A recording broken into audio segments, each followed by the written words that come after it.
नमस्कार, आपण पाहत आहात न्यूज अप। श्रीरामपूर नगरपालिकेच्या सार्वत्रिक निवडणुकीत आज 2 डिसेंबर रोजी मतदारांनी उत्स्फूर्त सहभाग नोंदवत मतदान प्रक्रिया अत्यंत उत्साहात पार पडली।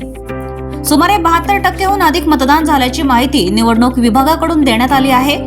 9 वर्षांनंतर होणाऱ्या या निवडणुकीमुळे शहरातील मतदारांमध्ये प्रचंड उत्साह दिसून आलाय। सकाळी 7 वाजता मतदानास सुरुवात झाली।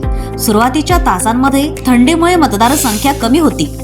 सकाळी 11:30 पर्यंत केवळ 15% मतदान झालं। मात्र दुपारी 12 नंतर मतदार मोठ्या संख्येने बाहेर पडले आणि मतदान केंद्रांवर प्रचंड गर्दी झाली। दुपारी 3:30 वाजेपर्यंत 43% मतदान झालं। सायंकाळी हा आकडा 56% पार वाढला। सायंकाळी उशिरापर्यंत अनेक मतदान केंद्रांवर मतदारांच्या लांबच लांब रांगा असल्यानं रात्री उशिरापर्यंत मतदान सुरू होते। प्रशासनाकडे या परिस्थितीस अनुसरून प्रत्येक मतदान केंद्रांवर विजेची व प्रकाशाची योग्य व्यवस्था केली गेली। शहरात सर्व 89 मतदान केंद्रांवर 135 सीसीटीव्ही कॅमेऱ्यांच्या माध्यमातून नियंत्रण ठेवण्यात आले। संपूर्ण प्रक्रिया तहसील कार्यालयातून सतत मॉनिटर करण्यात आली। प्रशासनाने प्राप्त होत असलेल्या तक्रारींवर तातडीने उपाययोजना केल्या, त्यामुळे एकूण मतदान प्रक्रिया सुरळीत व शांततेत पार पडली।